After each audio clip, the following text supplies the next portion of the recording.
अस्सलाम वालेकुम, बिस्मिल्लाहिर्रहमानिर्रहीम। आप देख रहे हैं हमारा यूट्यूब चैनल ताज मोहम्मद होमियो क्लिनिक। मैं हूं डॉक्टर इसहार अहमद राना।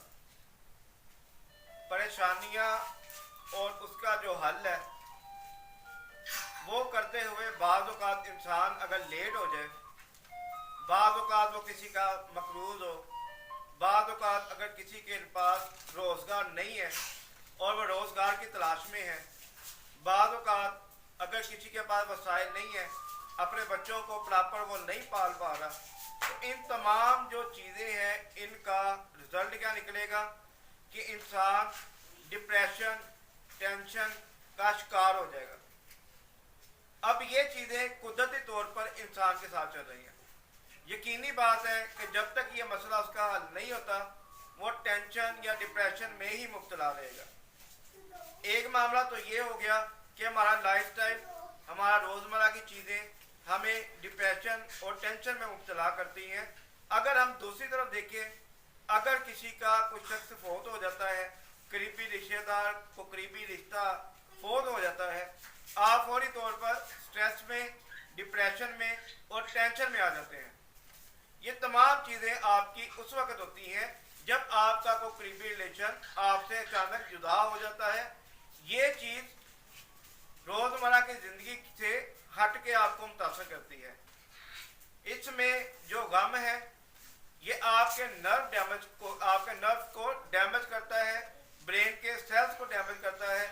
आपने देखा होगा कि बाज़ औक़ात ख़ास तौर पर लड़कियां जिनका कोई करीबी रिश्ता फौत होता है वो बेहोश हो जाती हैं।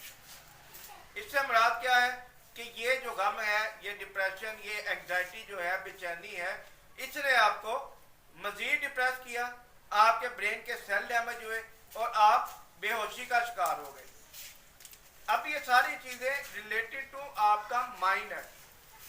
आपके माइंड के अंदर से जब तक ये चीज़ें बाहर नहीं निकलेंगी आप प्रॉपरली वर्क नहीं कर सकते, आपको काम सर अंजाम नहीं दे सकते, आप नींद भर के सो नहीं सकते, आप अपने स्लीपिंग हार्ट जो है वो पूरे नहीं कर सकते और आप अपनी ज़िंदगी में खुश नहीं रह सकते। ये सारी चीज़ें डिप्रेशन और टेंशन की वजह से हैं।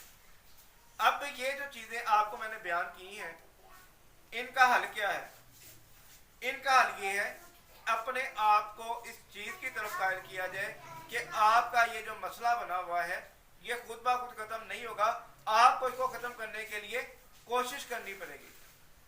जब आप पॉजिटिव होकर किसी चीज़ के लिए कोशिश शुरू करते हैं तो आपका मसला काफ़ी हद तक कवर होना शुरू हो जाता है।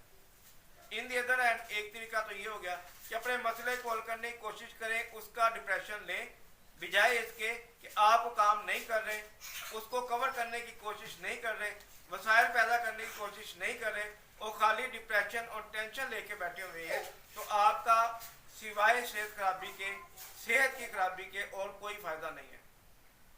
आप अपने आप को उस काम को सुलझाने में मदद करें, उस काम को कवर करने में मदद करें। अब अगर हम इलाज की तरफ आए कि बाज़ औक़ात ऐसा डिप्रेशन या टेंशन हो जाता है जिससे आपके ब्रेन सेल डैमेज हो जाते हैं, आप टेंशन और डिप्रेशन का मुस्तकिल बुनियादों पर शिकार हो जाते हैं। इसके लिए अगर ट्रीटमेंट की ज़रूरत पड़ती है तो इसका जो ट्रीटमेंट बनता है नेचुरल ऑफ क्योर होम्योपैथिक तरीका इलाज के अंदर, उसमें सिर्फ एक मेडिसिन है जो मैंने अपनी प्रैक्टिस की लाइफ में देखी है कि उसके रिजल्ट बेहतरीन मिलते हैं। मेडिसिन कौन सी है? इग्नेशिया 1M इसकी पोटेंसी है। इग्नेशिया मेडिसिन का नाम है। आप इस मेडिसिन की अगर एक डोज ले लेंगे तो आपका माइंड रिलैक्स और फ्रेश होना शुरू हो जाएगा। बेवजह ब्रेन चलना स्टॉप हो जाएगा। अगर आप सोचेंगे तो सोचेगा, अगर नहीं सोचेंगे तो आपका ब्रेन वर्किंग नहीं करेगा, आपको एक नॉर्मल लाइफ की तरफ लेके आएगा।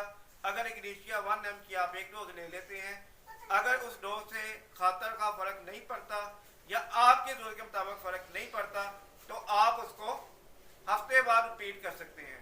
हफ्ते बाद दोबारा उस मेडिसिन को ले लें तो इंशाल्लाह आपका ये जो मसला है डिप्रेशन और टेंशन का, ये मुकम्मल तौर पर हल हो जाएगा। पानी का इस्तेमाल 12 से 15 गिलास इसमें लाजमी करें। 7 से 8 घंटे अपनी नींद ज़रूर पूरी करें। ये चीज़ें साथ करेंगे तो फिर आपके मसाइल का हल होगा। अगर ये चीज़ें साथ शुरू नहीं करेंगे तो आपके मसाइल का हल करना मुश्किल हो जाएगा। ये था हमारा आज का टॉपिक डिप्रेशन, एंजाइटी और टेंशन का। किसी शख्स का कोई सवाल हो, हमें सवाल कर सकते हैं। हमें कमेंट बॉक्स में सवाल लिखें या अपनी कोई राय लिखें। मुझसे रब्ता करना चाहें, स्क्रीन पर दिए गए नंबर पर कॉल कर सकते हैं, व्हाट्सअप कर सकते हैं। इंशाल्लाह आपकी मुकम्मल तौर पर रहनुमाई की जाएगी। हमारे चैनल को सब्सक्राइब करें ताकि मज़ीद जो इंफॉर्मेटिव वीडियोज़ हैं उनके नोटिफिकेशन आपको मौसूल हो सकें। डॉक्टर इसार अहमद राना को इजाज़त दें। अपनी सेहत का ख्याल रखिएगा, हमें दुआओं में याद रखिएगा। अस्सलामु अलैकुम रहमतुल्लाह।